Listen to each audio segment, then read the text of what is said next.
海不睡觉，但海的声音能让所有人睡着。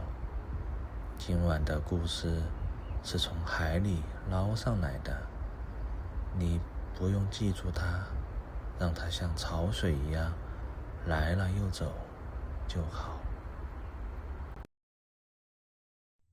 You stand at the edge of the mountain, where the last light of day has already given up on the lower slopes. Above you, the ridge still holds a trace of copper sky, but here, at the foot of the trees, the dusk has settled in early, the way it always does in places the sun visits only briefly. The air is damp against your skin, cool and green-smelling, carrying the scent of wet stone and turned leaves. Somewhere behind you, the road you walked to arrive here has already faded into the undergrowth, as roads do when the forest decides it does not need to be found. This is the kind of place the old poems were written about, a slope in the folds of the mountain where the ordinary world thins, and something older presses close against the skin of things. The text that first spoke of this place called it the mountain's hollow, a bend in the rock where mist gathers even in dry seasons, where sound seems to arrive a moment after it should, softened as if it had traveled through water first. You can hear that softness now, in the way your own footsteps land without their usual weight. The trees here grow close and old, their trunks dark with moss, their branches meeting overhead in a slow tangle that lets through only thin ribbons of failing light. Somewhere in that tangle, vines hang loose and heavy, fig vine looping from branch to branch, dodder threading pale and thin between the leaves like something woven rather than grown. It is here, in this hollow of shadow and moisture, that the old hymn says someone waits. The poem does not name her plainly. It says only if there is someone on the slope of the mountain, as though even the poet was not certain, as though this presence exists in the space between certainty and mist. But the woodland holds her shape regardless, whether or not the eye can find her outline in the failing light. You may notice, if you let your gaze soften rather than sharpen, a stillness gathered near the largest of the old trees, where the fig vine hangs thickest, and the dodder drapes in pale curtains toward the forest floor. It might be nothing more than shadow arranging itself the way shadow does at dusk, or it might be her, the one the hymn calls the mountain spirit, dressed only in what the forest itself has given her. Leaves of fig vine knotted at the shoulder, threads of dodder wound loose at the waist, green over green, damp over damp, so that her body and the woodland seem to be the same fabric, folded differently. This is how the old ritual singers described her, thousands of years ago in a hymn meant to be sung at dusk, on slopes very much like this one, to call something that could not quite be called, and to keep company with something that had, perhaps, always been keeping company with them. The 9 songs, the ritual hymns from which this figure comes, were not written as stories to be finished. They were written as invitations, offered to spirits of rivers, of thunder, of mountains, so that for the space of a song, the human world and the spirit world could breathe the same damp air. This hymn, the last of the great invitations, does not ask the mountain spirit to arrive. It assumes she has never left. You are standing now in the kind of place that assumption was built for. The ground beneath your feet is soft with old leaves, layered thick over stone, the accumulation of seasons that no one bothered to count. Moss covers the lower rocks in patches so old they have stopped growing outward and simply thickened, deepened. the way certain kinds of stillness do when left undisturbed long enough. The light continues to fade as you stand here, not suddenly, but in the unhurried way that mountain light fades, one shade of gray settling into the next, until the shapes of the trees are more felt than seen. You do not need to move yet. There is no urgency in this arrival. The mountain has been holding this dusk, this exact quality of fading light, for longer than any single evening could account for. Your breath is slowed, without your noticing, to match the pace of the place around you. The weight of your own body feels heavier now, settled, the way it settles just before sleep arrives, when the mind is still faintly awake, but the limbs have already agreed to rest. Let that heaviness stay. There is nothing here that asks you to hurry. Further into the hollow, where the trees grow closest together, you can just make out the pale threads of daughter catching what little light remains, hanging like something between vine and mist, uncertain which it wants to be. It is in that uncertain place, vine or mist, presence or shadow, that the old hymn locates her most clearly. Not a solid figure standing before you, but something gathered from the damp and the green, a shape the forest agrees to hold, for as long as someone is willing to look softly enough to see it. The ritual singers who composed this hymn were calling to a spirit already known to be shy of plain sight, more likely to be sensed at the edge of vision than looked at directly.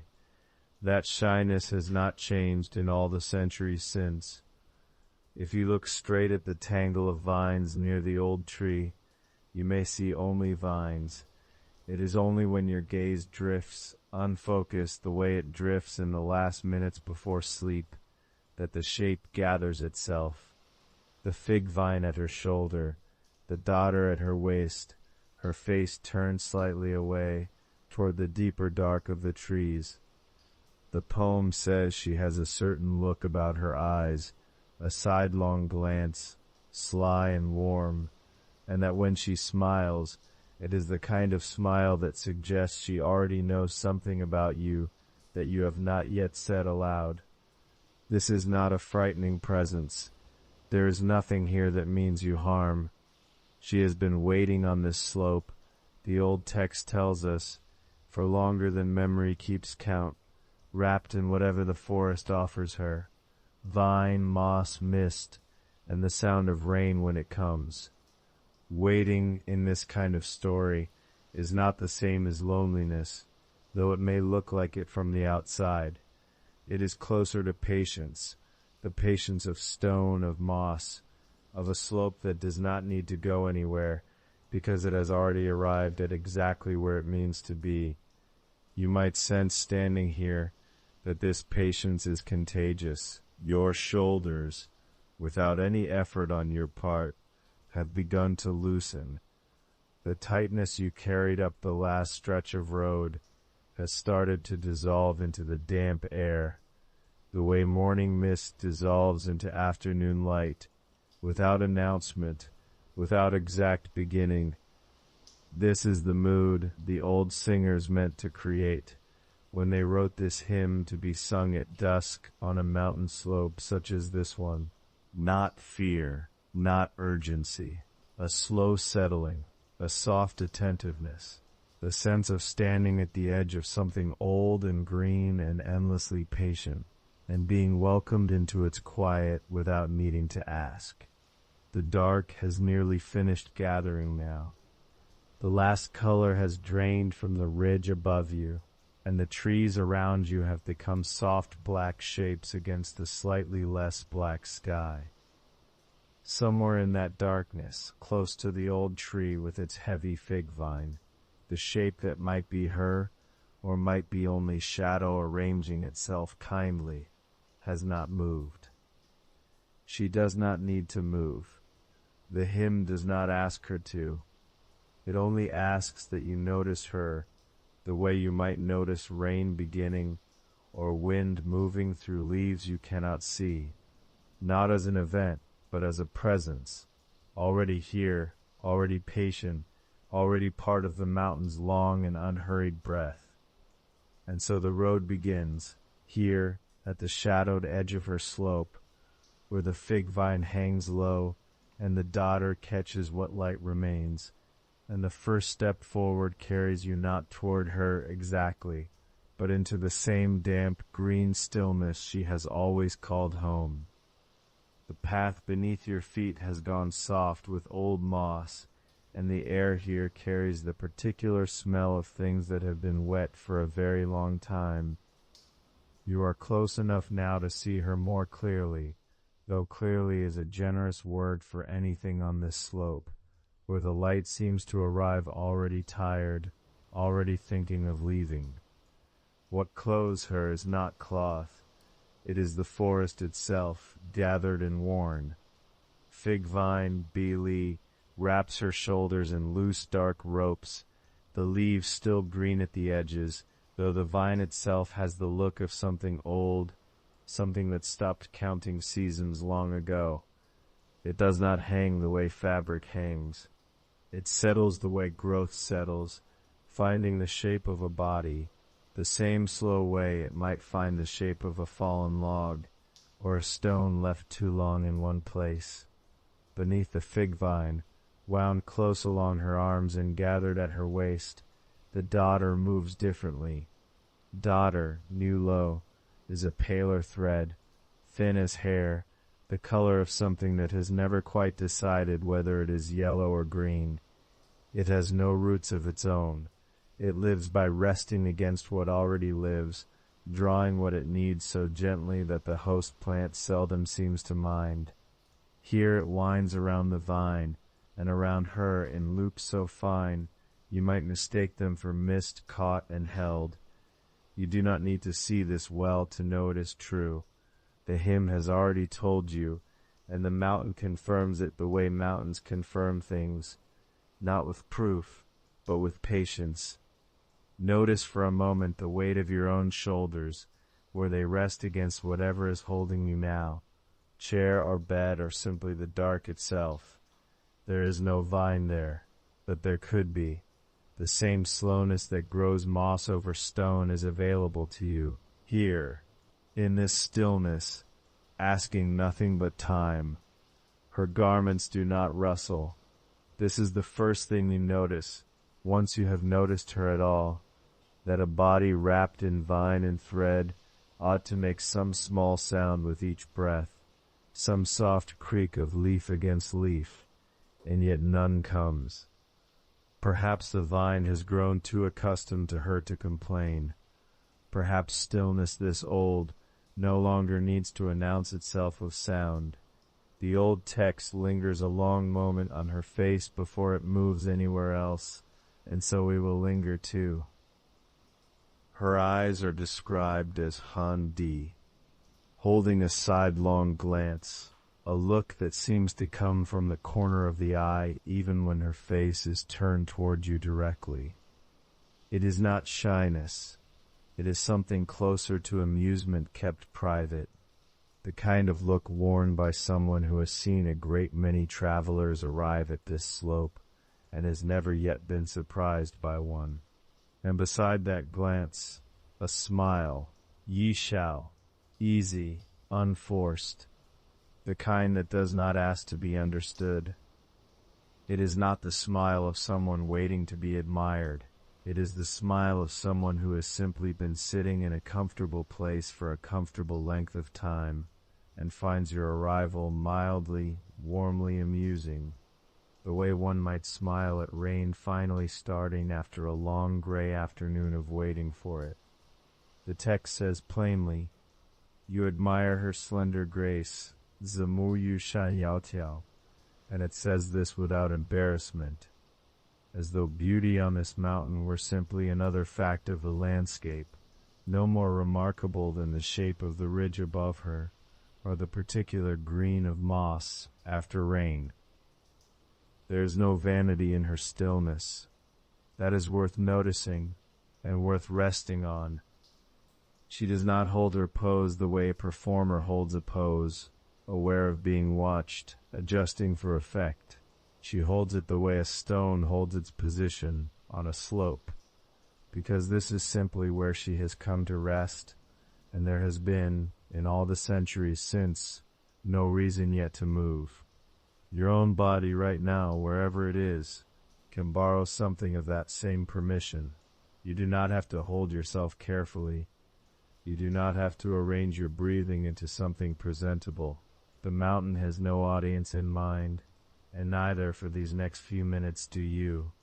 Look again, or rather let your attention drift there again, since looking implies more effort than this moment asks of you, at the fig vine over her shoulder.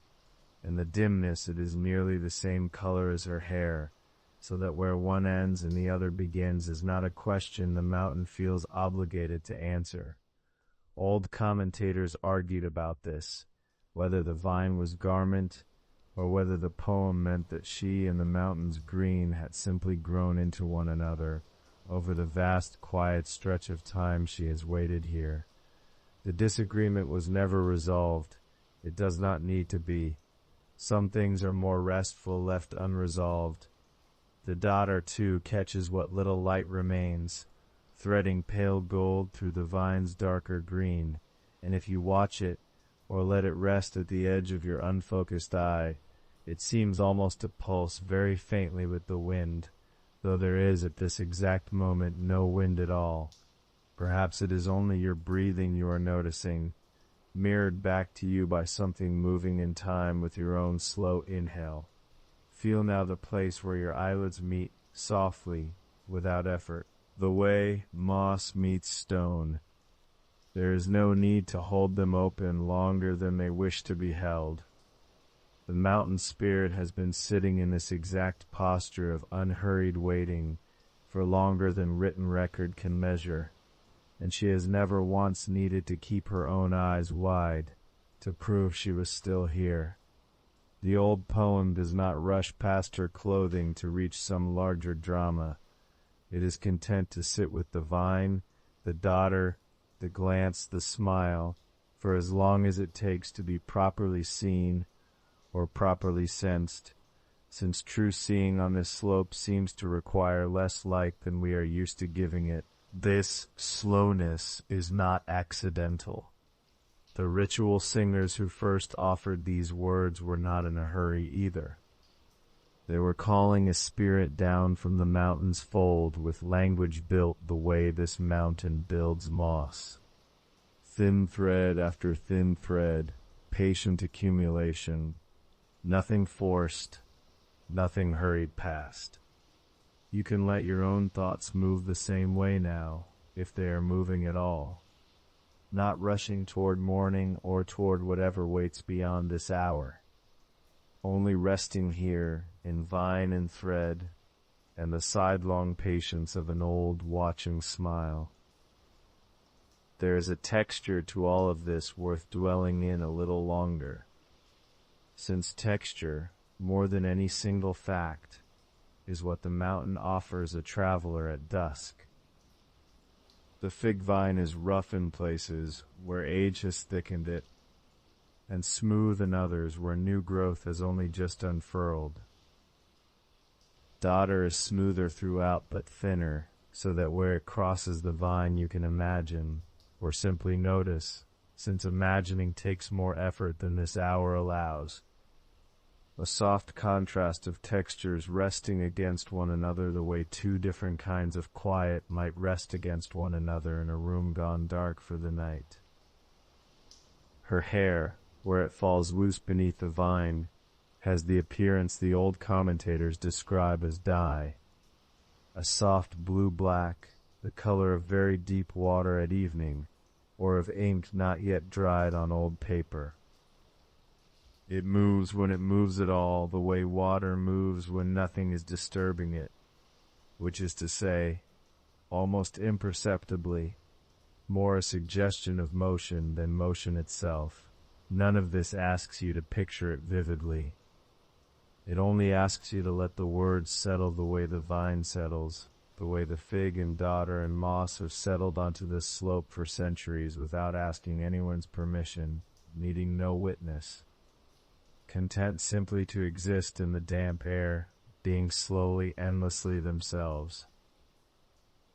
Somewhere close to where you rest now, your own breath is doing something similar, settling, without needing your attention to keep it settled, finding its own soft rhythm the way dodder finds the shape of the vine it rests upon.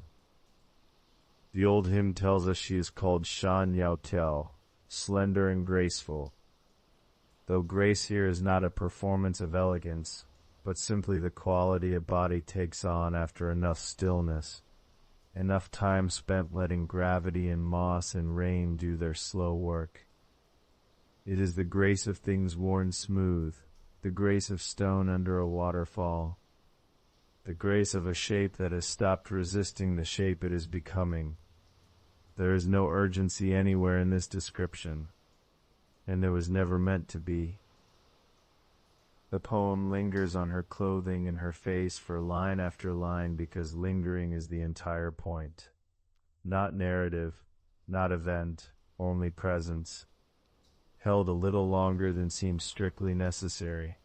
The way you might hold a warm object a little longer than needed, simply because it is warm, and the night outside is cool, and there is nowhere else the warmth is required to be.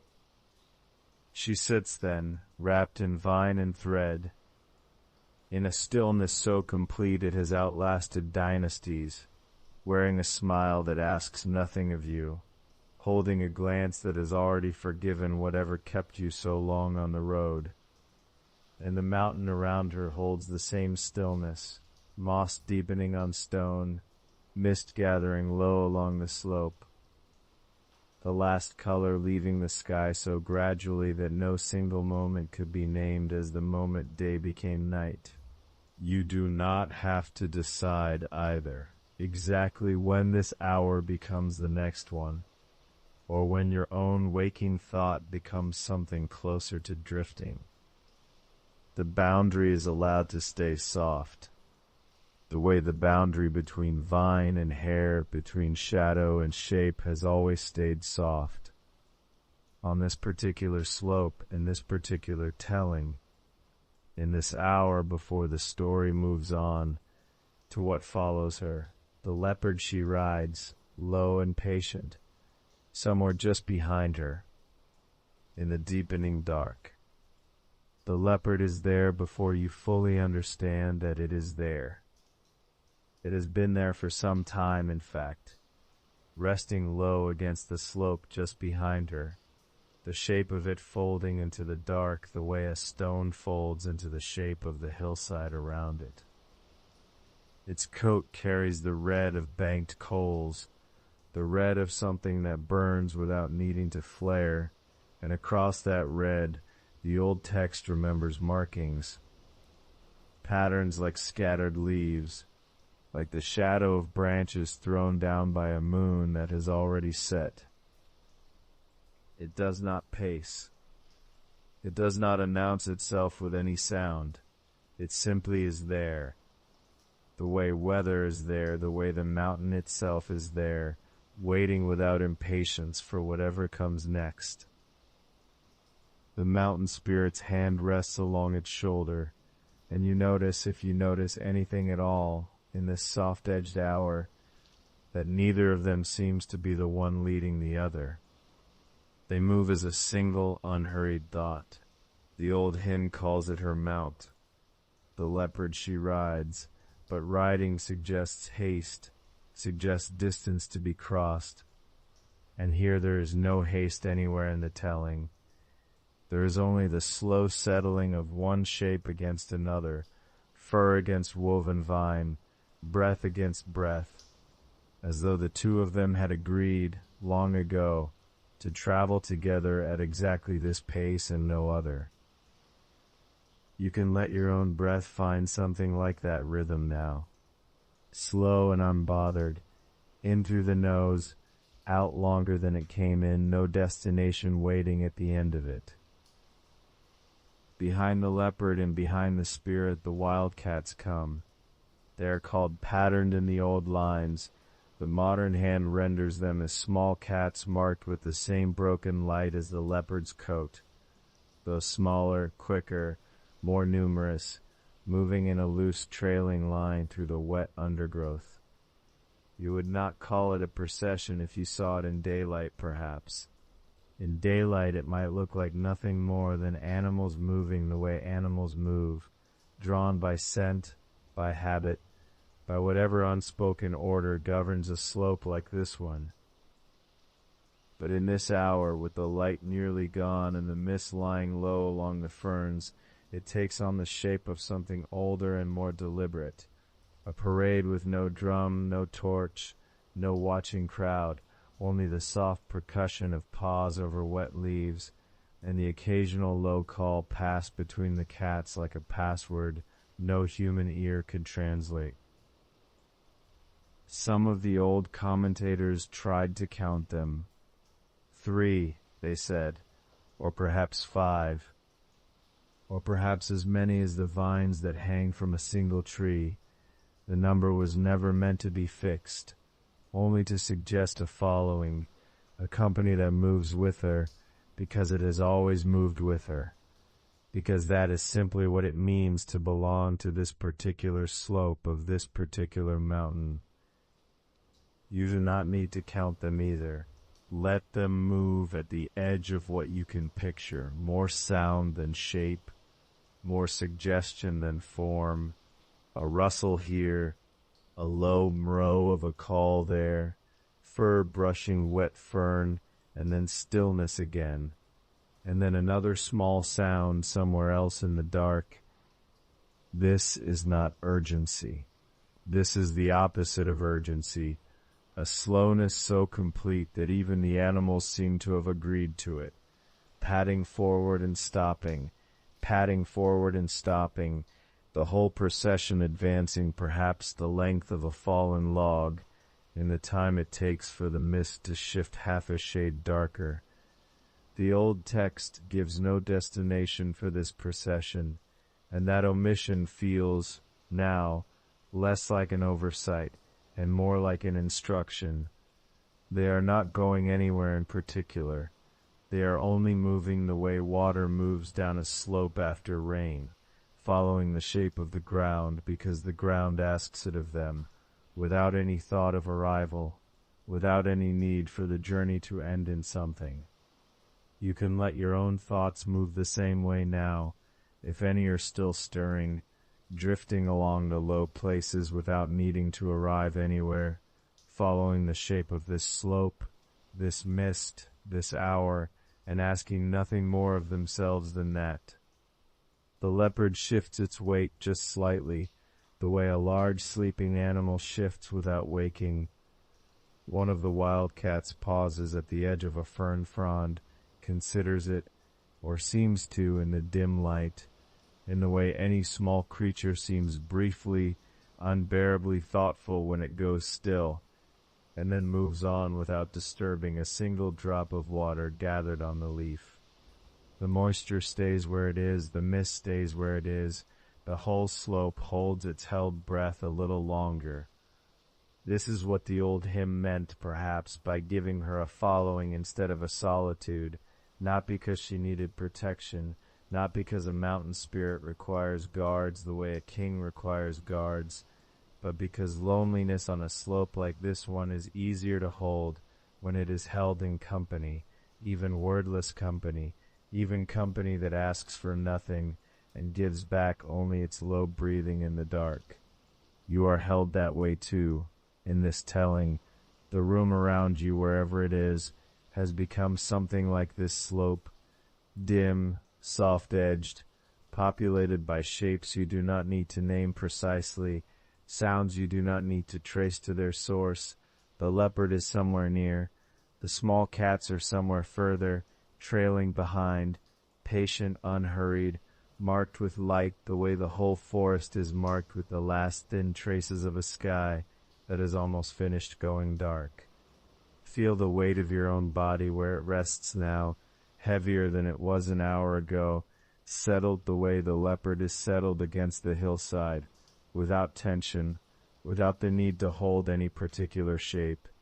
Notice if you can that your breathing has slowed to match something, the pace of the procession, perhaps, or the pace of the mist, or simply the pace that a body finds on its own when nothing is asking it to hurry. There is nothing here that requires your attention in the way daylight requires attention. There is only this slow moving through, this parade with no drum, this company keeping company with itself in the wet dark of a mountain that has not changed its shape in longer than anyone now living could measure. The procession does not end so much as it thins, the way fog thins near morning, without ever announcing the moment it becomes merely damp air. One by one, or perhaps all together, the old lines do not specify, and it hardly matters now. The wild cats fall back into the undergrowth, folding into fern and shadow, until only the faintest rustle marks where one of them passed.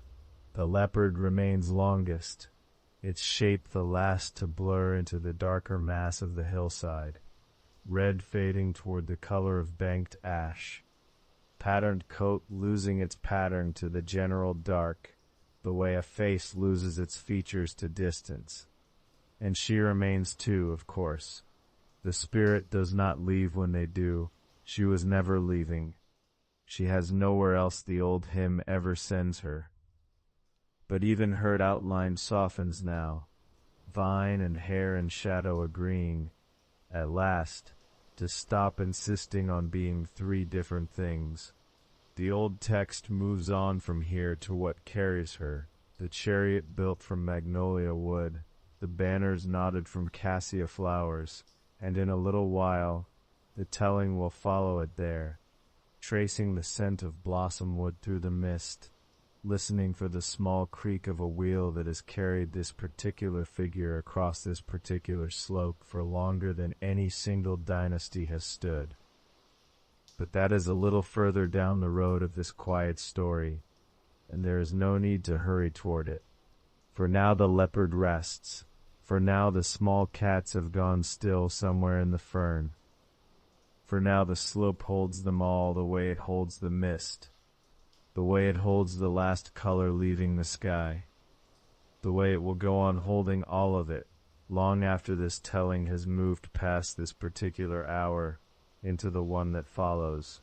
You can rest here too, in this pause between one image and the next, held the way the whole procession is held, in no hurry to become anything else.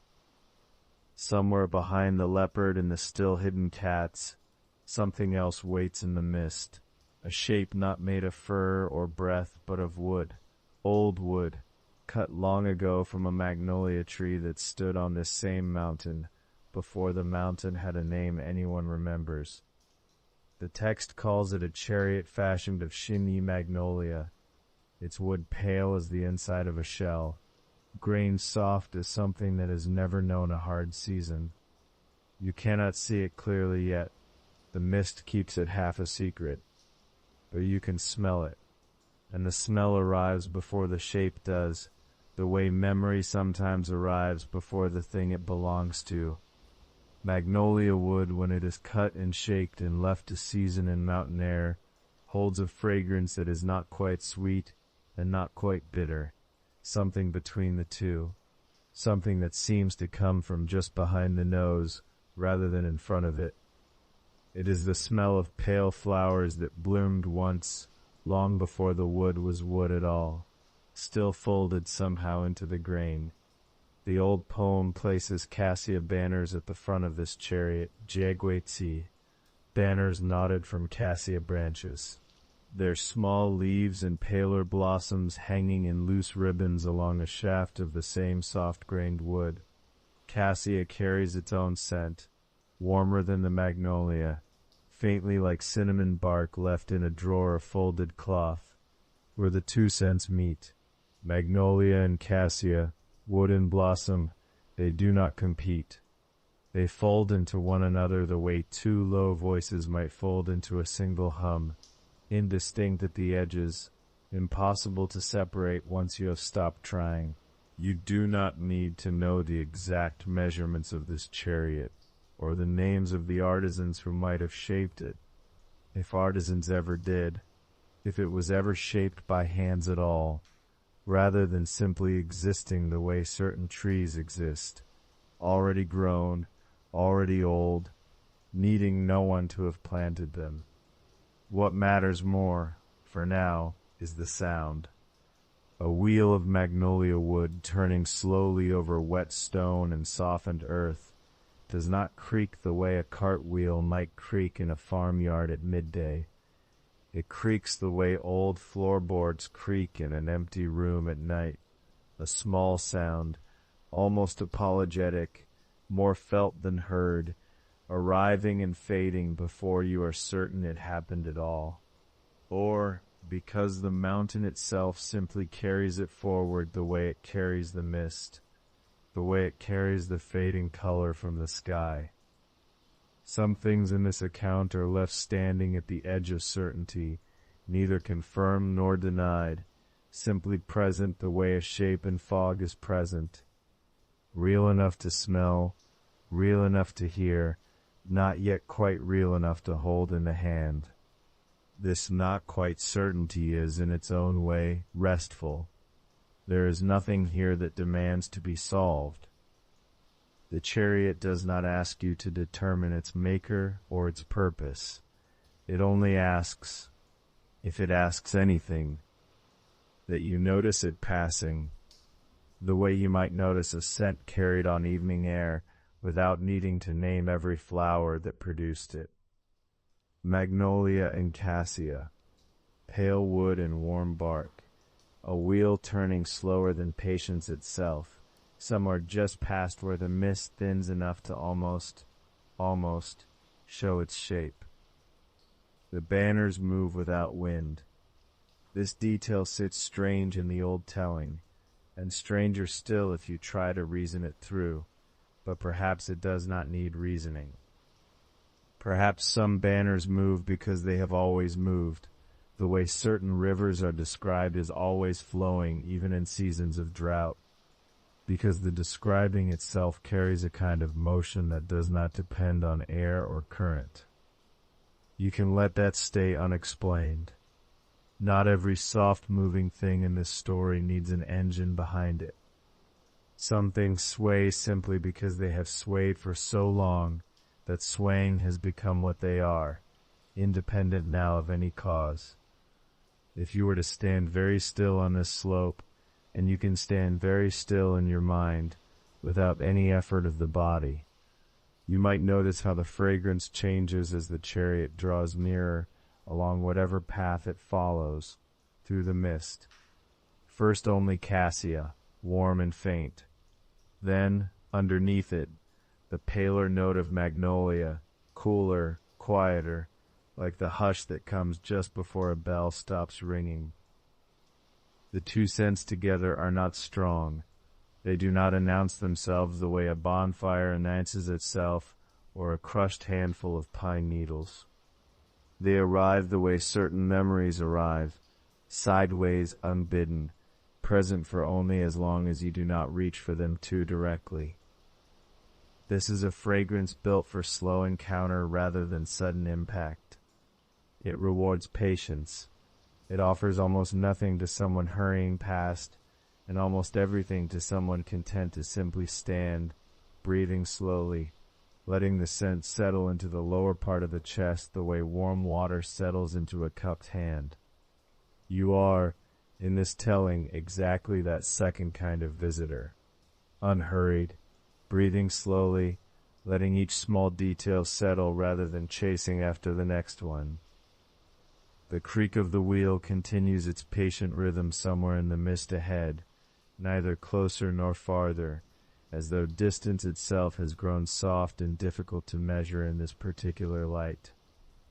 Between each creak, the forest breathes its own quiet sounds, the settling of wet leaves, the occasional single drip of gathered rain releasing from a branch, the deep hush that damp woodland holds, even when nothing in particular is happening. Nothing in particular is happening now, and that is precisely the shape of this hour. A chariot exists somewhere in the mist, fragrant, slow-wheeled, banners of cassia hanging still or nearly still. It is neither arriving nor departing in any way that presses upon the moment. It simply continues, the way certain old and patient things continue, not toward a destination, but simply forward, one soft creak at a time, into an evening that has no need to end quickly. You might notice, if you let your mind rest loosely on the image, that the chariot's pace matches something in your own chest, the slow rise and settle of breath, unforced, requiring nothing of you but the willingness to keep breathing exactly as slowly as you already are. There is a kind of craftsmanship recorded in these old lines that has little to do with tools or hands, and much more to do with patience. A chariot built, if built is even the right word, from materials that were never meant to hold a shape only for their own duration. Wood that carries a flower's memory in its grain. Branches that sway with blossoms though no wind moves them. A wheel that creaks not from strain but from a kind of unhurried, ongoing companionship with the ground it turns across. This is not the craftsmanship of urgency. It is the craftsmanship of something built to last precisely because it never tried to move quickly in the first place. The mist does not part to show you more than this. Perhaps it never will, in this telling or in any other. And there is a kind of relief in that limit, a permission to stop reaching for a clearer picture, and instead simply rest in the fragrance and the creak, and the pale suggestion of shape somewhere just past where your eyes can properly resolve it. The chariot moves on, unseen mostly, sensed mostly, present the way certain comforts are present at the edge of sleep, not fully witnessed, not needing to be. Ahead the road curves where an older feature of this same range begins to rise from the mist, a shoulder of stone and forest belonging to a different station along this same old geography, where the calls of apes are said to begin, carried down from somewhere higher on the ridge, waiting to be traced back to their source. But that curve in the road is still a little ahead. For now, only the fragrance remains close. Magnolia, cassia, damp wood, slow wheel, and the low, patient creak continuing somewhere just past what the mist allows you to see. Content, for as long as this hour lasts, simply to keep turning. The road bends now, the way old roads bend, not sharply, but the way water bends around a stone, without announcement, without any real decision being made. The chariot's sound has gone soft behind you, folded into the mist the way a voice folds into a pillow, and where the road bends, the ridge rises, not steeply, not all at once. It is more that the forest thickens on one side, and the stone beneath it lifts by degrees, the way a shoulder lifts beneath a sleeping body, turning slightly, still mostly still. This is a different station along the same old geography. The record calls it the Mountain of Ape Wings, Yuanyi, though the name arrives here only once. And after this, the mountain will simply be the place the sound comes from. You do not need to climb it to know it is there. You can feel it the way you feel a wall in a dark room before your hand finds it. A change in the air, a change in what the space is doing around you. The old record is brief about this place, the way old records are often brief about the things that mattered most to the people who lived near them, as if closeness made explanation unnecessary. It says the mountain faces the sea to its south, and that its forests are full. Bamboo in some accounts, cedar and pine in others. The versions blurring the way memory blurs a house you lived in as a child. Certain rooms sharp, others gone entirely. It says that gold and jade can be found along its slopes, glinting somewhere under moss no one has lifted in a long time. And it says, this is the part that matters here, the part that reaches all the way down the ridge to where the mountain slope waits with its fig vine and its daughter and its quiet watching figure, that this is where the apes are many. Not one ape, not a pair calling to each other across a valley, many. A whole population of them, moving through canopy that has never been cleared, calling the way water calls when it moves over stone, not because it means anything, but because that is simply what water does when it is water, what apes do when they are apes, what this particular mountain has always done since long before anyone thought to record it. You can stand here at the base of it, at this bend in the road, and let your ears do what your eyes cannot. Because up there, past what light remains, past what the mist allows, something moves through the high branches with the loose, unhurried rhythm of a body completely at home in its own falling and catching. You do not see it. You are not meant to see it. Notice that your shoulders have already dropped a little, without your asking them to, the way they do when a sound arrives that turns out to be familiar rather than new, not the sound itself, which you may never have heard in daylight, in a waking hour, but something behind it, something in the shape of the calling that your body recognizes even if your mind does not. The old record does not explain why the apes are here in such numbers, why this particular ridge gathered them the way certain valleys gather mist, certain hollows gather cold air on autumn nights. It simply states the fact, the way a very old map states that here there is water and here there is stone, without any need to account for the water's decision to pool in that particular low place. But if you sit with it, and there is no reason not to sit with it, here, at the base of a mountain that is patient about being climbed, a kind of shape emerges anyway, unofficial, the way shapes emerge from clouds without any cloud intending to make them. The mountain holds many voices because the mountain has always held many voices. It is less a place where sound happens, and more a place sound has simply chosen, the way certain rooms in a large house are chosen by whoever passes through them first, and then never really given up. Long before there was a road here, long before there was a name for this ridge, or a name for the sound coming down from it, something like this was probably already true. The high branches were probably already occupied by creatures that called to each other across distances too large for anything but sound to cross. The gaps between trees were probably already carrying voices the way water carries leaves, without effort, without decision, simply because carrying is what the gap does.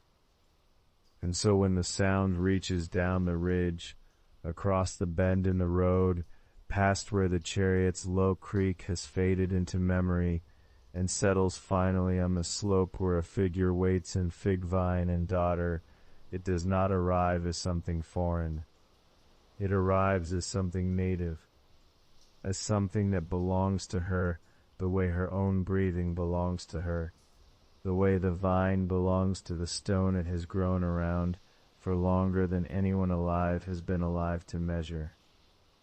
The record traces the sound to its source the way an old map traces a river to its spring, not because the traveler always needs to know, but because knowing settles something in the traveler that not knowing leaves unsettled.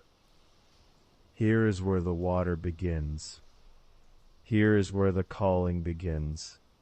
Both facts arrive with the same quiet permission to stop wondering. You can feel your breathing settling into something slower here too, at the base of this ridge. The way breathing settles once a source has been found, once a mystery has been given even a small and partial shape.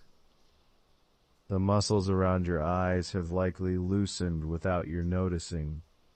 This is what happens when a sound is traced to somewhere reasonable, somewhere explainable, even if the explanation is only forest, only height, only a very old population of creatures doing what creatures have always done in high, wet places far from any human path. Your hands, wherever they are resting now, have probably gone a little heavier too, the way hands go heavier when the mind stops needing them for anything. This is not a place of danger, whatever ancient travelers might once have felt, standing at its base, with less certainty than you have now, with fewer generations of retelling to soften its edges.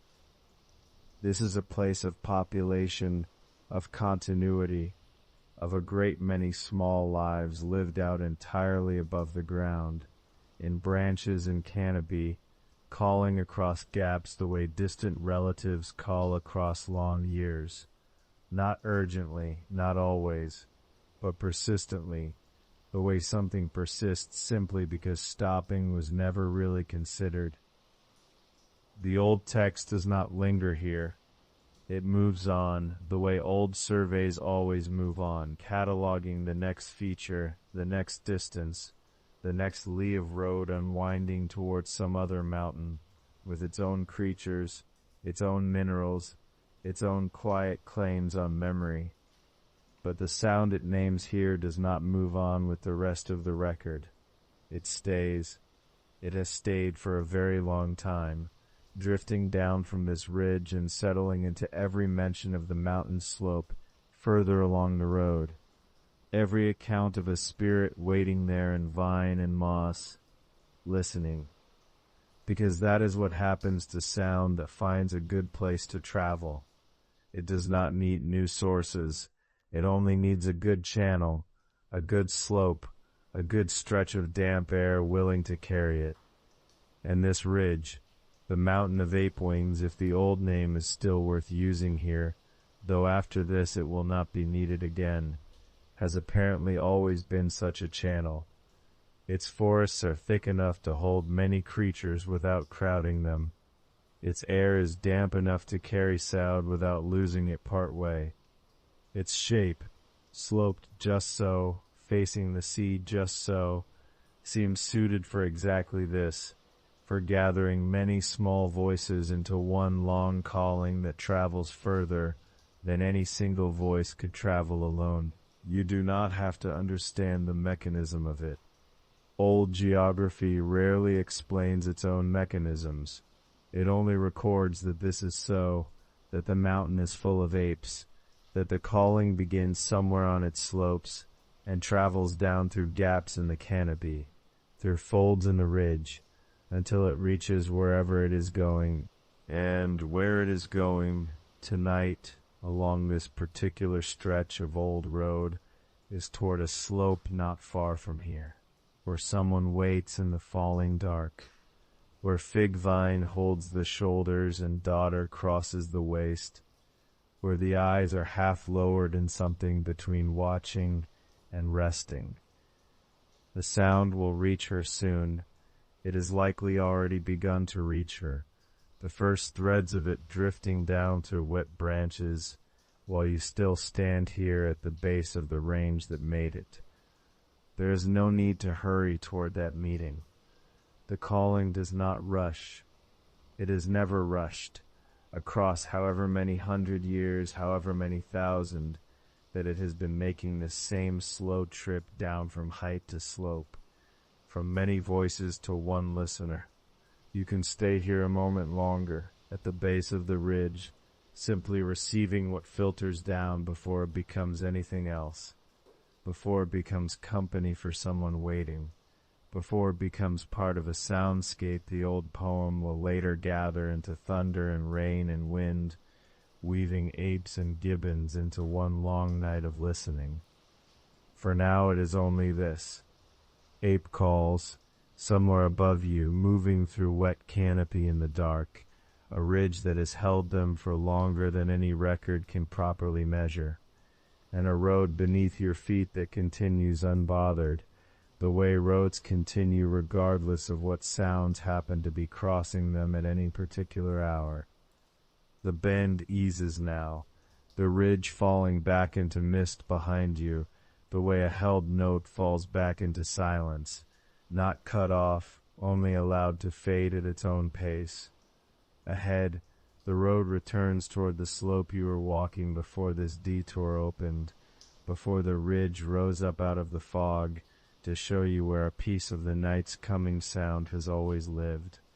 You carry it with you now, whether you meant to or not, this small settled knowledge of where the calling begins, folded quietly into the larger evening, the way one particular scent settles into a coat, long after the room that made it has been left behind. And somewhere ahead, past this last curve of mist, the slope is still waiting, patient as it has always been, ready to receive whatever the ridge sends down to it, tonight and on every night that comes after this one. The slope receives it first as a change in the air, not sound yet, just a thickening, a pressure settling low against the skin, the way water gathers weight before it falls. You feel it too, if you are still enough, a faint tightening behind the sternum, the sense that something far off has begun, though nothing has yet arrived. The mountain does not brace for it. It has felt this pressure 10,000 times before, and it has never once needed to prepare. Then the thunder comes. Not sudden, nothing on this slope is ever sudden, but rolling low, arriving from some great distance the way a wave arrives, already shaped by everything it crossed to get here. Tien tien, the old text says of it, filling, not a crack, but a fullness, a sound that does not so much strike the air as occupy it, the way deep water occupies a valley it has always belonged to. The first roll passes beneath the ridge and does not stop there. It moves through the stone the way a slow breath moves through a sleeping chest, rising and falling felt more than heard, the sound sinking down into the roots of the mountain before it rises again somewhere lower, softer, already becoming an echo of itself. The spirit does not startle. She has never startled. She sits with her vine-draped shoulders loose against the dark behind her, and the sound moves through her exactly as it moves through the stone, accepted, absorbed, made part of the same continuous weight that has always surrounded her waiting. You can let the thunder do the same to you. Notice how a low sound, heard long enough, stops feeling like an event and starts feeling like a place, something you are inside of, rather than something happening to you. Your shoulders can rest into the same weight. There is nothing here that requires you to hold yourself apart from it.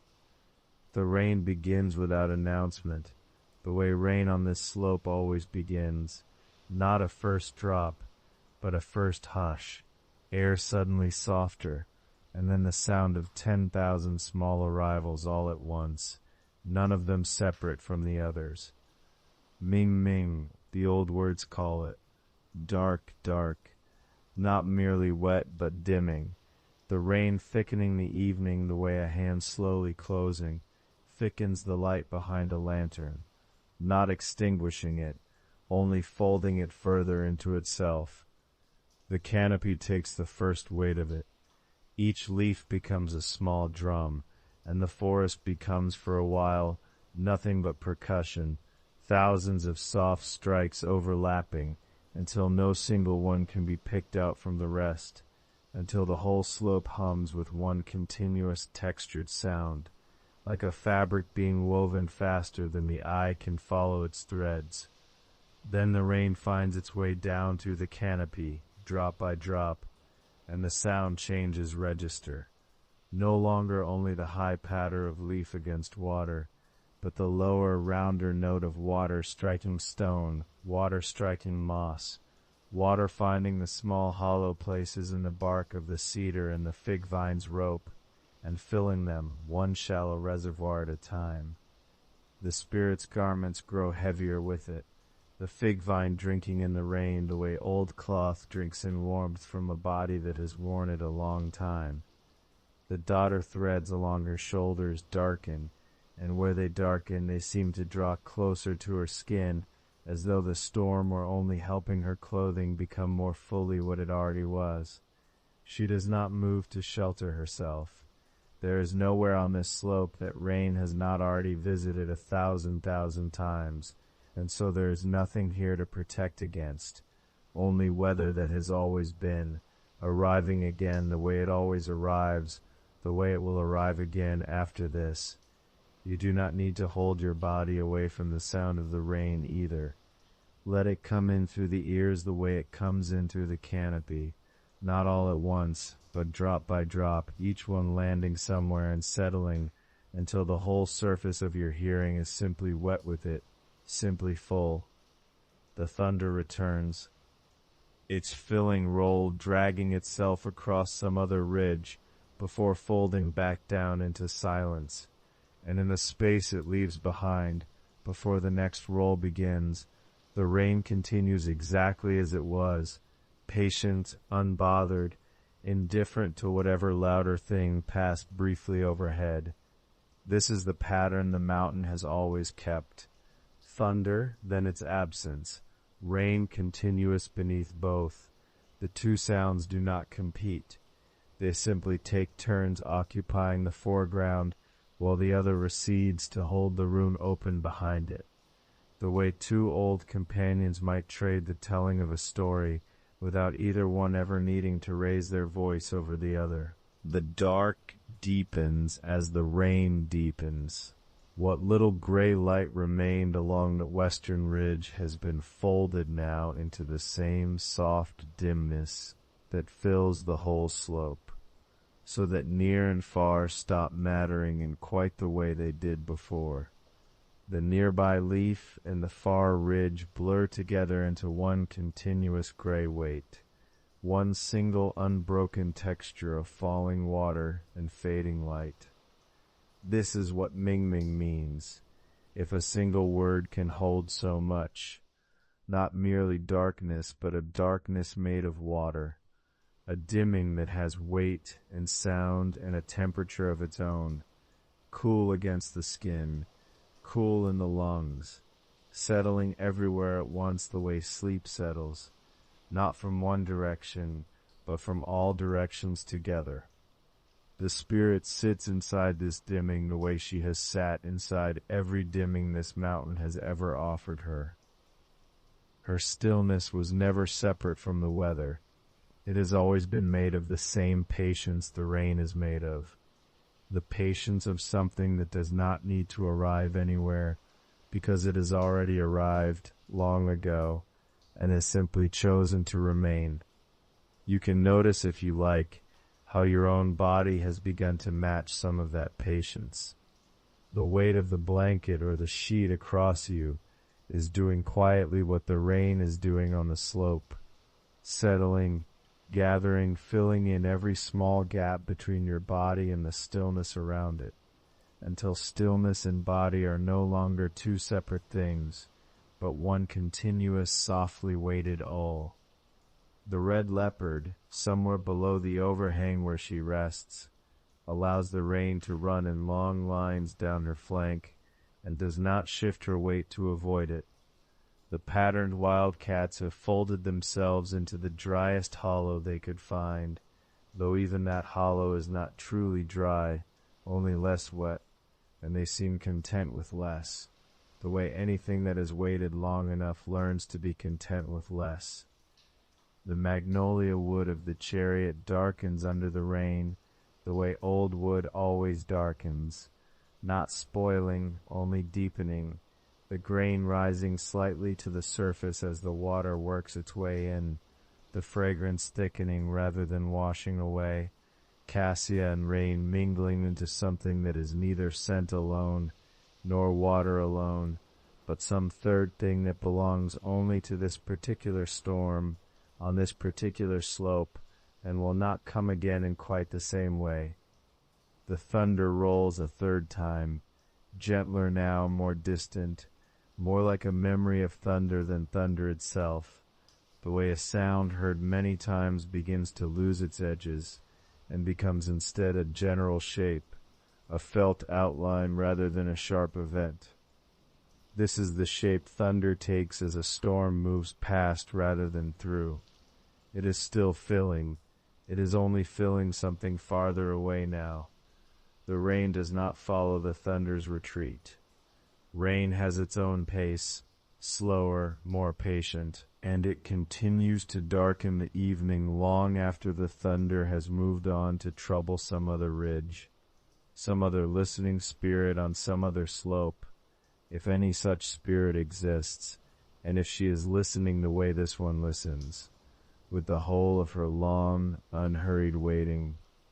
Here on this slope the rain becomes background before it becomes absence. It never fully stops being present in the ear. It simply recedes into a texture so constant that the ear stops marking it as an event, and begins instead to rest inside it, the way a body stops noticing the weight of water once it has been submerged in it long enough. This is the particular gift of a slow rain on a mountain slope at night. It does not demand attention the way a sudden storm demands attention. It offers itself instead as a floor beneath every other sound, beneath the ape cries that have not yet begun again, beneath the leopard's breathing, beneath the slow creak of magnolia wood settling under its wet weight. A floor soft enough that everything resting on it can finally lower its own guard. You can lower yours the same way, letting the rain be the floor beneath your own breathing, beneath the weight of your arms, beneath whatever thought was still circling somewhere behind your closed eyes. The rain does not require the thought to stop. It only offers a place low enough and steady enough for the thought to finally set itself down. The spirit's eyes remain half open, the way they have remained half open through every storm this slope has known. She is not watching for anything in particular. She is only present the way stone is present, the way rain is present, without effort, without need, simply here, simply continuing. Her stillness and the storm's continuing are, by now, the same thing. It would be difficult to say where her waiting ends and the falling rain begins, difficult to say whether the dimming light belongs to the evening or to her, as though she has, across some span of years too long to be counted in any ordinary way, become one texture with the weather she waits inside. This is not loneliness exactly, though loneliness lives somewhere near it. It is closer to companionship of a very old and very quiet kind. The companionship rain gives to stone, the companionship a slow sound gives to whoever has learned over years and years simply to let it move through them rather than resisting its passage. The thunder, distant now, folds itself once more into the general gray hum of the evening. The rain continues, unhurried, indifferent to whether anyone marks its continuing. Somewhere below in the wet dark of the undergrowth, something small moves and settles, and the forest absorbs even that small sound, the way it absorbs everything, without disturbance, without waking, folding it gently into the same wide, falling stillness that has held this slope since long before the leopard, before the chariot, before the spirit herself first settled into her waiting. The rain will go on like this for a long while yet. It has no particular reason to stop, and no one on the slope is waiting for it to. The mountain will still be here when it finally does, damp and dark and unchanged, exactly as it was before the first drop fell, exactly as it will be after the last one settles quietly into moss and is gone. Somewhere above the rain, or perhaps woven into it, a first cry rises. It comes from far up the slope, where the trees grow thin and the mist gathers thickest around the stone. A long, high sound, curling upward and then falling away, the way smoke rises from a fire and then loses itself in the dark. It is an ape calling to another ape, or perhaps to no one at all. The sound does not startle the forest. Nothing here startles easily. The wet leaves simply hold the cry the way they hold the rain, receiving it without resistance, letting it pass through the branches and down into the moss below. A second cry answers, further off, lower in pitch, coming from somewhere across the ravine, where the fig trees lean close together and the water runs fast over stone. Then a third, closer this time, almost near enough to place among the near trunks, though nothing moves that the eye can find. This is the old text's record, apes crying, gibbons calling in the night, Yuan Ju Ju Shi Yo Yaming. And it has always been understood as one of the sounds that belong to this mountain, the way rain belongs to a river, the way frost belongs to the deep cold months. The gibbon's call in particular was known across the old world as a mournful thing, thin and carrying, a sound travelers wrote down in poems long before this one, a cry that seemed to hold something the words themselves could not name. Boats moving down the gorges at night recorded it. Travelers far from home recorded it. It was said that a single gibbon's cry could carry across 3 river bends before it faded, and that anyone who heard it 3 times in a night would find their sleeve wet with tears they had not noticed falling. Here on this slope, it does something gentler. It marks the hours. It threads through the rain the way a single strand of silk threads through a length of woven cloth, present everywhere, visible only if you look for it. The spirit does not turn her head toward the sound. She has never needed to. The calls come from every direction and from no direction, the way weather comes, and she receives them the way she receives the rain, without surprise, without the need to locate their source. You can let your own breathing settle into that same unhurried receiving. There is nothing here that asks you to find the source of a sound before you rest inside it. The cries continue, one after another, sometimes close together, sometimes with long gaps between them where only the rain speaks, and in those gaps the mountain seems to lean forward slightly, waiting, though for what, no one on the slope could say. The old text places these cries directly beside the thunder and the darkening rain, as though the two belonged in the same breath. Lei Tian Tian Shi Yu Ming Ming, Yuan Ju Ju Shi Yo Yan Ming. Thunder rolling, rain darkening, apes crying, gibbons calling through the night. They're given together, without pause, as if the poet understood that no single sound stands alone on a mountain like this one. The thunder gives the night its weight. The rain gives the night its skin, soft and cool and constant, and the apes give the night its voice, high and searching, moving through the wet dark like a thread of sound, looking for something to attach itself to. It finds the spirit. It has always found the spirit, whether the calls are meant for her, or whether she simply happens to sit in the place where every sound in this forest eventually arrives. The old accounts do not say, and it may be that the difference does not matter, not to her, and perhaps not to the mountain either. She has been listening to this same chorus for longer than any single voice within it has lived. The gibbons that called here 1,000 years ago are gone now, their bones long dissolved into the same moss that holds her feet. The gibbons calling tonight are their far descendants, carrying the same cry forward, the way a river carries the same water forward, always renewed, always exactly the same shape.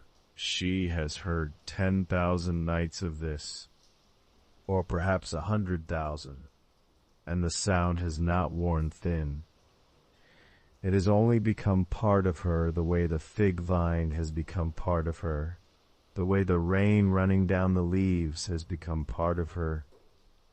Indistinguishable now from her own quiet breathing, notice how the sounds around you, wherever you are hearing this, are doing something similar, settling into you, not as things you must attend to, but as things your body has already learned to hold without effort.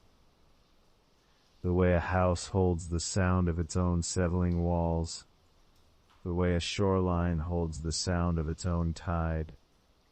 You do not need to follow each cry to its source. You do not need to count them, or wonder how many are left before morning.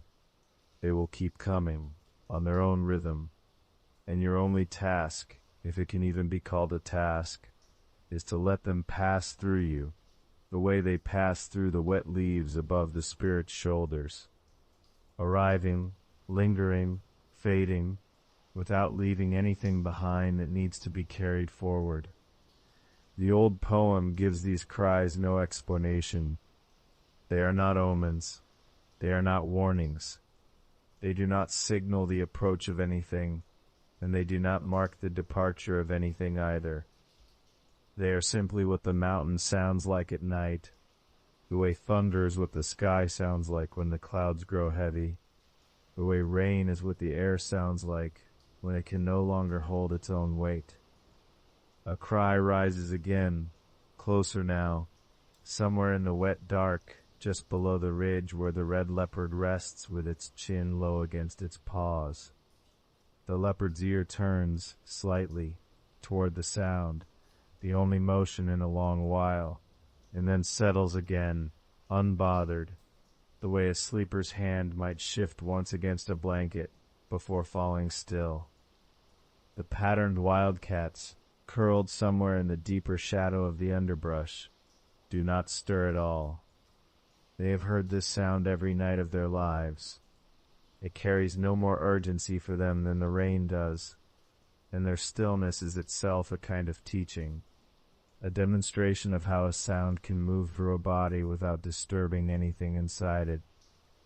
Further off, past the ridge, past the place where the mist thickens into something almost solid, another gibbon answers, its voice thinner, farther, as though calling from the edge of the world the spirit inhabits, or perhaps from just beyond it, from the slopes where the ape-winged mountain rises, and the calls first learned their long curling shape. It is easy, in the deep quiet between one cry and the next, to imagine, though imagine is not quite the right word, sense is closer, that these calls have always been meant for her, that across all the centuries she has sat here, waiting for someone who does not come. The forest has never once left her without company.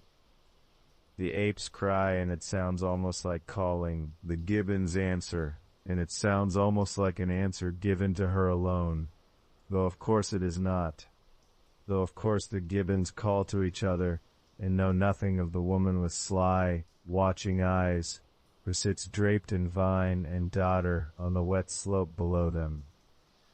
And yet the old poem places her stillness directly beside her crying, night after night, verse after verse, as though the two were bound together the way rain is bound to cloud, and it becomes difficult, in this soft, late hour, to say for certain where the coincidence ends and the intention begins. Perhaps it does not need to end anywhere. Perhaps it is enough that she has never spent a single night of her long waiting in true silence. The rain has spoken to her. The thunder has spoken to her.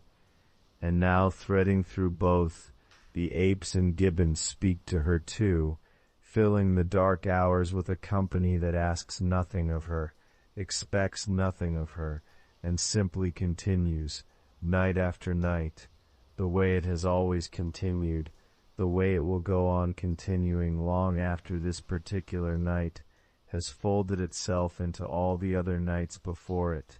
You might notice, in this stretch of quiet, that your own body has been offered a similar kind of company all along.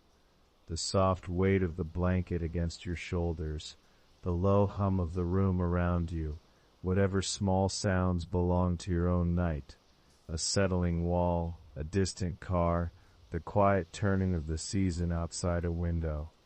None of it asks anything of you either.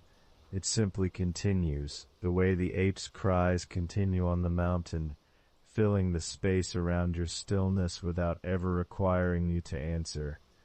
The calls grow softer now, spacing themselves further apart, as though the night itself were growing tired of speaking, though of course a night does not tire and does not grow anything at all.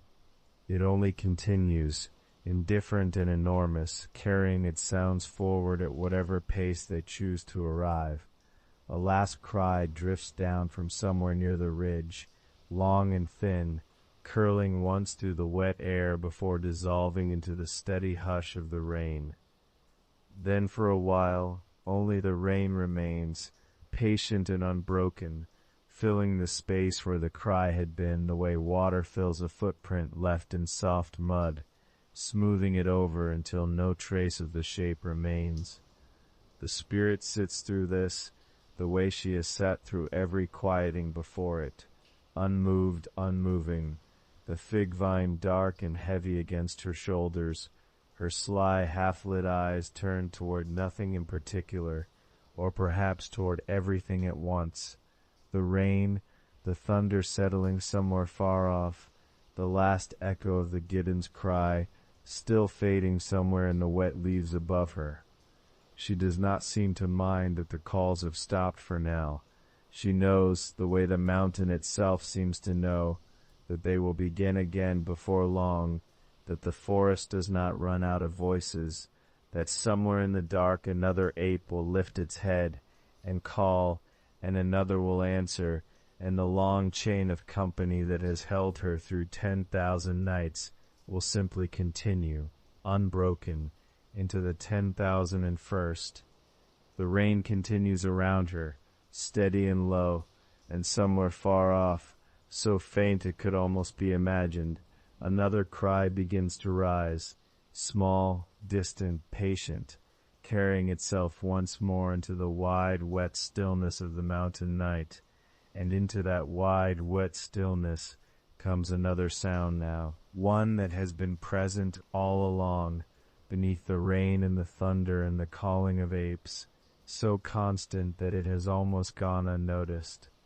The wind, moving through the trees above the slope, stirring the branches into a long, low murmur that rises and falls like breath.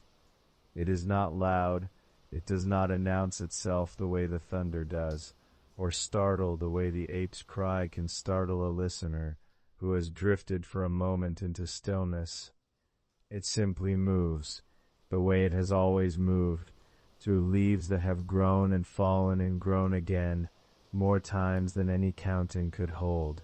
You can hear it now, if you let your attention rest there, a soft rushing high in the canopy, and beneath it a drier rustle where the smaller branches shiver against each other, and beneath that, softer still, the sound of a single leaf somewhere letting go and turning slowly to the ground.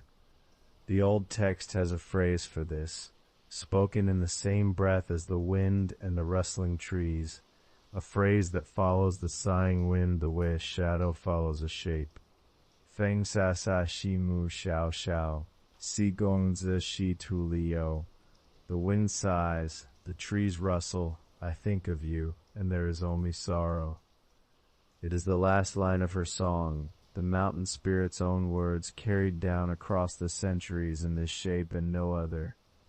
And it is worth resting here a moment, in this line, because it opens onto something larger than the mountain itself, a kind of company that reaches across the whole of the old world's poetry, connecting one waiting figure to another, the way two lamps left burning in different rooms of the same house seem somehow to answer each other through the dark. For there is another spirit in these old songs who waits in much the same way the mountain spirit waits, not on a slope, not among vine and moss, but on a river, on the wide slow water of the Xiang, where the currents move south through reeds and mist toward a horizon that never quite arrives. She is called the Lady of the Xiang, Xiang Furen, and her song, too, is a song of expectation, of someone who has come to a shore and lingers there, scanning the water, listening for the particular sound of oars that would mean the one she waits for is finally near. The text that carries her voice describes her standing on a small islet in the northern reach of the river, wrapped in the sound of falling leaves, watching the autumn wind move across the surface of the water and stir it into small dark ripples that catch no light, because the sky above is already dimming toward evening. She listens the way the mountain spirit listens. She waits the way the mountain spirit waits.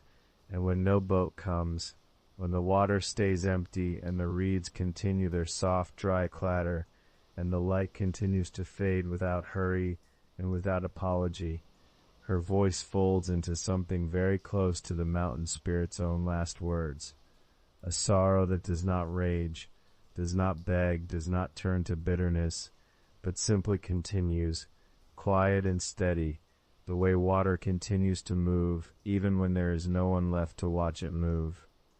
It is a strange kind of comfort, if you let yourself feel it slowly, to understand that these two figures, one on a wet, dark mountainside, one on a river shore turning gold and then gray with the seasons fading, are not so far from each other after all. Neither of them is answered. Neither of them receives the traveler they are waiting for.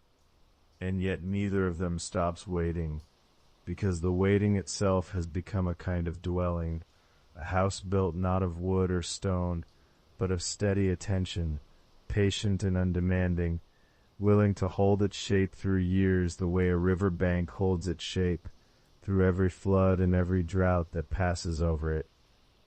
You do not have to carry this comparison very far. It is enough to let it rest here for a moment, the way a hand rests briefly on a cool stone, before moving on. Notice how your own breathing has slowed to match the quiet weight of this thought, in and out, unhurried, eating nothing from you but its own continuation. The wind through the trees, then, is not only wind. It is the same sighing sound that moved through reeds on a river shore long before this story was ever written down. The same low murmur that has always accompanied waiting, wherever waiting has happened, on mountains or rivers or doorsteps or roads. It does not carry an answer. It was never meant to. It carries only itself, air moving through leaves, leaves trembling in response, the whole canopy above the mountain spirit swaying gently like something breathing in its sleep, and beneath it her own breath, and beneath that a kind of silence that neither the wind nor the rain nor any of these old sorrows can quite fill. And yet there is no bitterness in her, not even now, not even here, at the place where the song admits its sorrow most plainly. Her face, as much of it as can be seen in this failing light, remains soft, unclenched, closer to stillness than to grief. If sorrow lives in her at all, it lives the way rain lives in a mountain, soaked into the moss, held in the wet bark, present everywhere and yet nowhere sharp enough to wound. She has perhaps made a kind of peace with the shape of her own waiting, the way the Lady of the Xiang may have made her own peace with the empty river, understanding somewhere beneath the ache that the shore itself, the reeds, the darkening water had become theirs to keep, even without the traveler's return. That presence, once it settles this deeply into a place, no longer requires an answer to remain whole. The wind rises again above her, a little stronger now, moving the wet fig vine so that a few drops shake loose and fall, cool and quick, onto the dark stone at her feet. She does not startle at the sound. Her eyes, sly, still faintly amused even in this quiet hour, stay fixed somewhere in the middle distance, on the tree line, or perhaps on nothing at all, on the simple textured dark, where tree line and sky and rain have all become the same shade of gray-blue. The red leopard beneath her shifts its weight but does not rise. The patterned wildcats, somewhere just beyond the reach of easy sight, have gone still in the way that animals go still when the rhythm of the rain settles into something they trust. Even the magnolia chariot, resting a little apart with its cassia banners hanging heavy and dark with moisture, seems to have entered this same unhurried patience. Wood and cloth and rain, all breathing together in the dimming light. It would be easy standing here, or rather listening here, since there is no need to stand, no need to do anything at all, but let the sound arrive. It would be easy to mistake this scene for something sad. But sorrow in these old songs was never meant to sting the way a modern sorrow stings. It moves differently. It moves the way the wind moves through the leaves above her, sighing rather than crying out. Present rather than urgent, something that can be carried for 10,000 nights precisely because it never demands to be resolved. The Lady of the Xiang, in her own old song, does not scream toward the empty river. She lets the reeds rustle. She lets the light go. She lets the water keep its own slow rhythm, regardless of what her heart is doing, because she has learned, or perhaps always knew, that the river was never going to interrupt itself for her sake, and that this too could be born, even shaped in time into something almost like comfort. The mountain spirit has learned the same lesson from her own weather.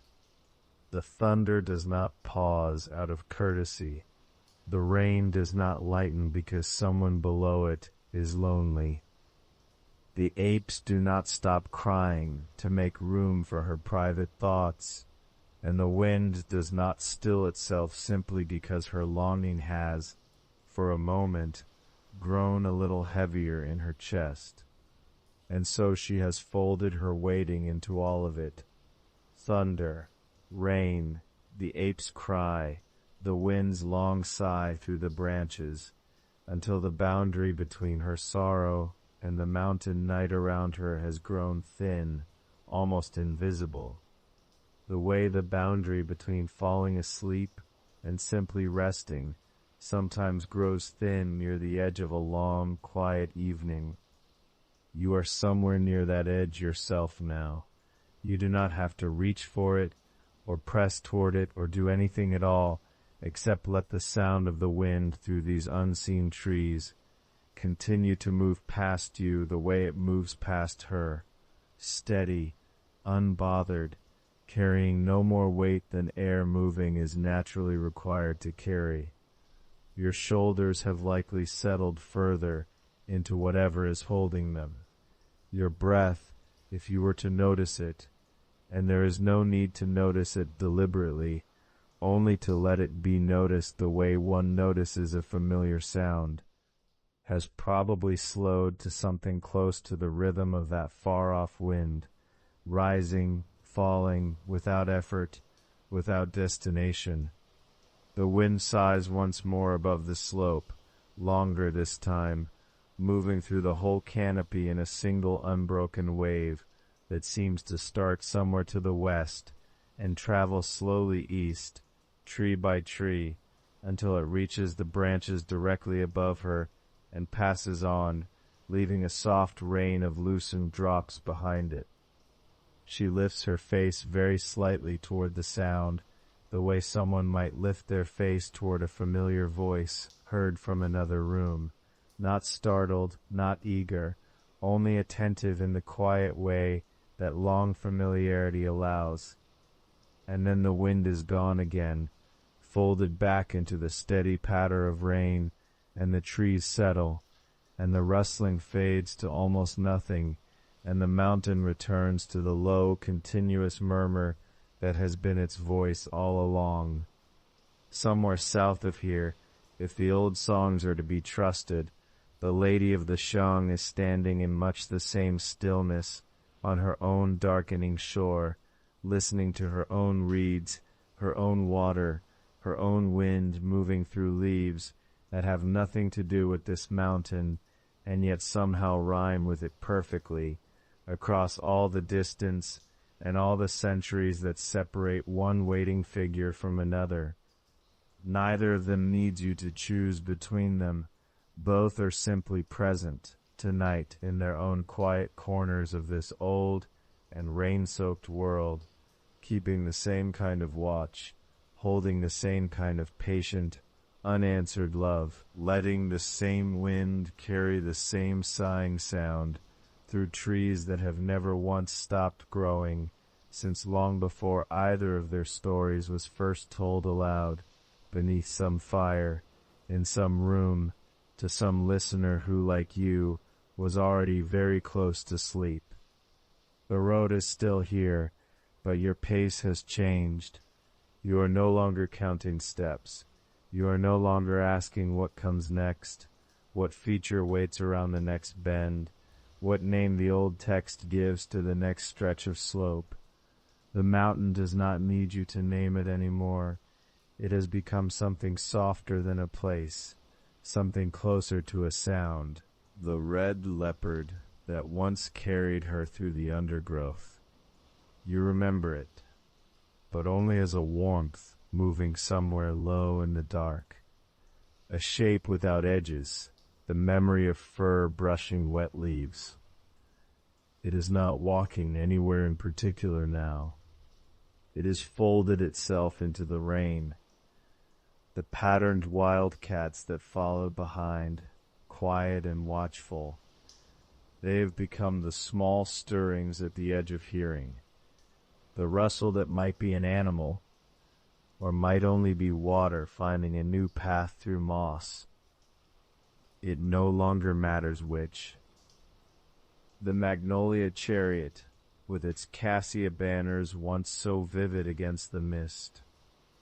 The fragrance is still here, faintly, carried on damp air, but the wheels have stopped turning.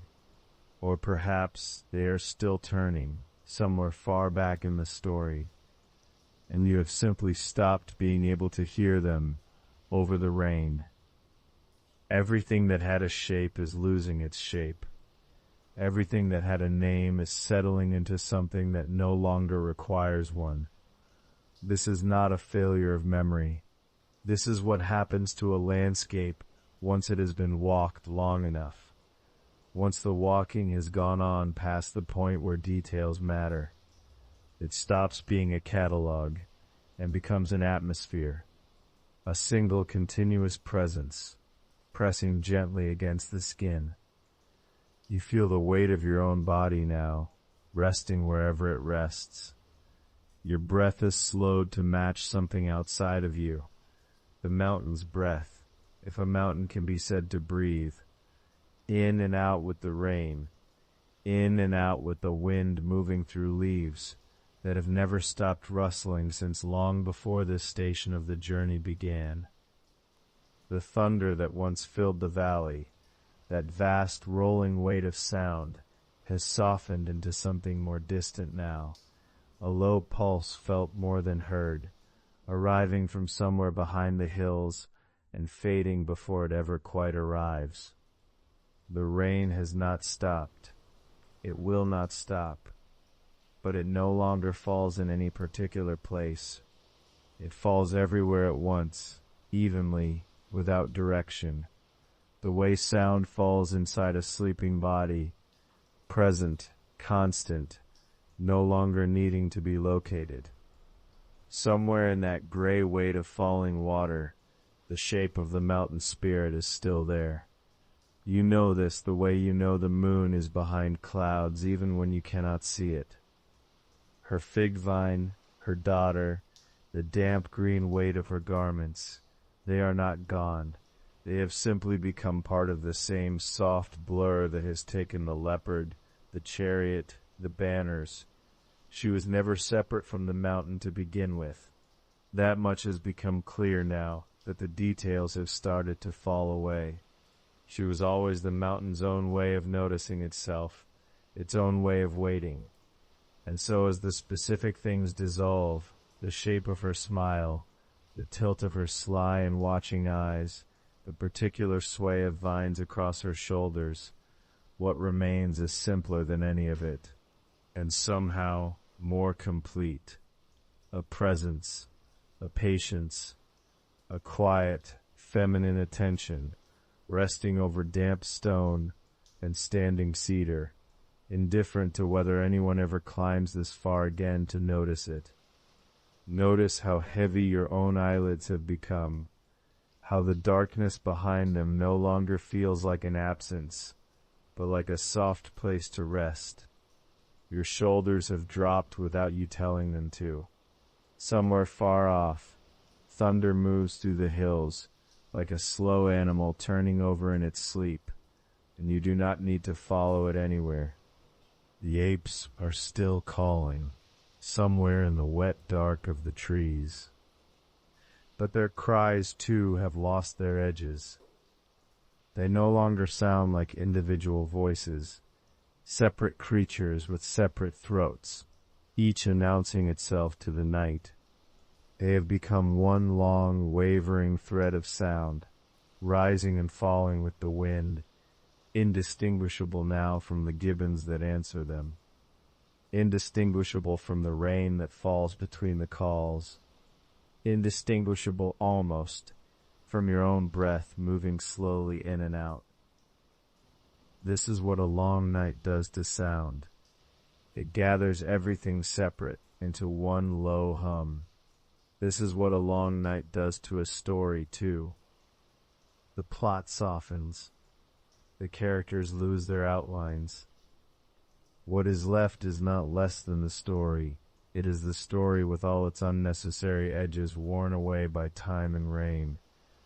The way a stone in a river loses its corners without losing what makes it a stone. The wind moves through the wet leaves again, sighing the way it has sighed for longer than anyone alive has been listening. It does not carry any particular message anymore. It is simply wind, simply trees, simply the old sound of air finding its way through branches that have never once stopped growing. If the mountain spirit is still waiting there, and she is, though you can no longer quite make out where, she is not waiting for the story to continue. She is not waiting for the chariot to reappear, or the leopard to step forward into clear moonlight, or the banners to unfurl crisp and visible against a break in the clouds. She has never needed the details to hold her waiting together. The rain has always been enough. The wind has always been enough. The low, indistinct calling of unseen animals in a wet and endless dark has always been company enough for however many thousands of years she has kept this particular kind of watch. You do not need the details either. You can let the red leopard fade entirely into shadow. You can let the wild cats become nothing but a soft stirring you no longer try to place. You can let the magnolia chariot go still and silent somewhere back along the path, its fragrance thinning into the general smell of wet cedar and turned earth that fills the whole mountainside now, indistinguishable from everything else that is damp and slow and old in this forest. What remains, when all of that has been allowed to fade, is simple enough to hold without any effort at all. Rain falling, wind moving through leaves, a low, steady breathing that might be yours, might be the mountain's, might no longer need to be told apart. The thunder rolls again, farther away this time, softer, like something enormous turning gently in its sleep somewhere on the other side of a very long night. somewhere close to you, though you could not say exactly where, and it no longer matters. A shape that was once described in vine and moss and slender grace has become simply a presence in the dark, patient, unhurried, listening to the same rain you are listening to. She has been listening to it for a very long time. She will go on listening to it long after this particular night has ended, long after this particular telling of her story has faded into whatever quiet room you are resting in now. That is not a sad thought, though it might have sounded sad once, earlier in the evening, when the details still had sharp enough edges to carry sorrow in them. Now, with everything softened and blurred by rain and by the slow settling of your own breath, it sounds instead like the most natural thing in the world, a spirit keeping watch over a mountain that does not need watching, in a story that does not need finishing, on a night that does not need to end for you to already be nearly gone from it. The road is still here. It runs on past this station, up through wet stone and dripping cedar, toward peaks that have their own names in the old records, their own creatures, their own separate quiet. But you are not walking it anymore. You have stopped somewhere along its damp edge, in the deep shelter of overhanging branches, and the rain is falling everywhere around you, the way it falls everywhere around her. And the two of you, traveler and spirit, listener and waiting figure, are, for this last stretch of the night, no longer very different from each other at all. The rain has not changed. It falls the same way it fell an hour ago, or 10,000 years ago, on this same slope, on this same patient shoulder of stone. You do not need to open your eyes to know this. The sound tells you everything the eyes would only confirm. Somewhere above you, or beside you, or nowhere at all in any direction that matters now, the mountain spirit is still sitting where she has always sat. Her fig vine sash is heavy with water. Her daughter crown has darkened to the color of wet bark. She has not moved, because there was never anywhere else for her to be. The red leopard has curled itself into the deeper dark beneath the cedars. The wildcats have gone still in the moss, their patterned coats no longer visible, only their breathing, slow, matched to the rain. The magnolia chariot rests somewhere behind her, wheels silent, cassia banners hanging heavy and unmoving, no wind now to lift them. You can feel your own breathing has begun to match that same slowness. There is no need to hurry it. There is no need to do anything with it at all. It is simply happening, the way rain happens, the way waiting happens, without effort, without decision. The thunder that once filled the whole sky has softened to something more like a memory of thunder, distant, rolling low along some far ridge, no longer urgent, no longer needing your attention. It arrives less often now. When it comes gently, a sound the mountain makes only to remind itself it is still a mountain. The apes have quieted. Somewhere deep in the wet dark, one gibbon still calls, but softly, spaced far apart as if it too is falling towards sleep between each cry. You are not counting the calls anymore. You do not need to. They come and they pass, and the forest holds them the way it holds everything, without effort, without letting go. Your body has settled into whatever surface is beneath it, whether that is a bed or a chair, or simply the folded stillness of your own held breath. Your shoulders have lowered, your hands have loosened. The weight of the day has moved out of you slowly, the way water moves out of soaked cloth, not all at once, but steadily, until there is only dampness left, and then not even that. The mountain spirit is not waiting for you. She is waiting the way rain falls. without a person in mind, without an ending in sight, simply because that is the shape her existence takes on this slope, in this damp air, beneath this dripping canopy of leaves that have never once needed a name to be beautiful. And yet, for this last stretch of the night, her waiting and your resting have become almost the same motion. Both of you are still. Both of you are listening to a sound that does not require anything back. Both of you are held inside a story that keeps happening whether or not anyone is awake to notice. The old text does not say what becomes of her when the rain finally stops. It does not say if she ever sleeps, or if her kind of stillness is itself a kind of sleep that never needed the word.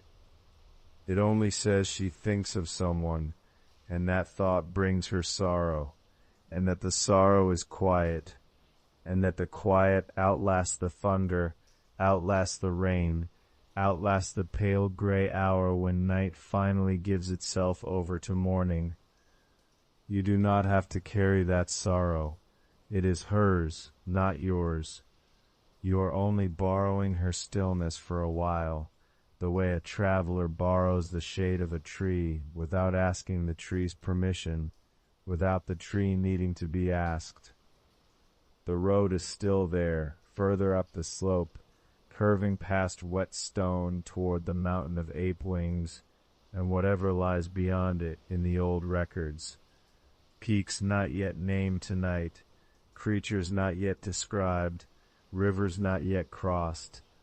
All of it is still waiting to be catalogued, the way it has always waited, patient as stone, patient as moss, patient as a spirit who has never once needed to move.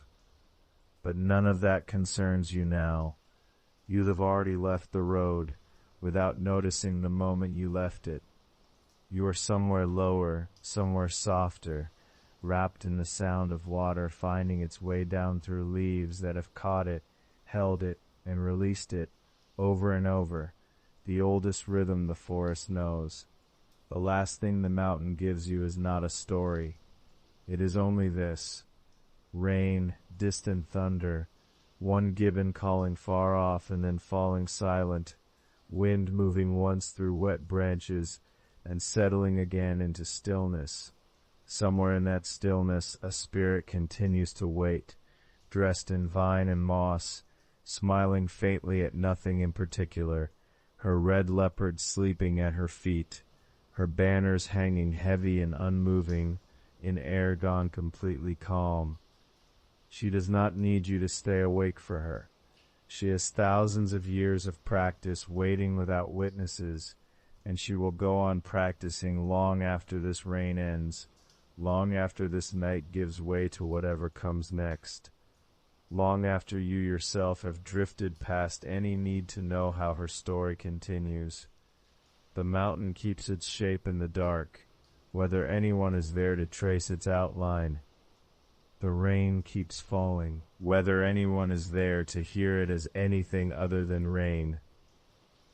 And somewhere in the deep quiet, beneath all of it, you have already stopped needing the words to carry you any further.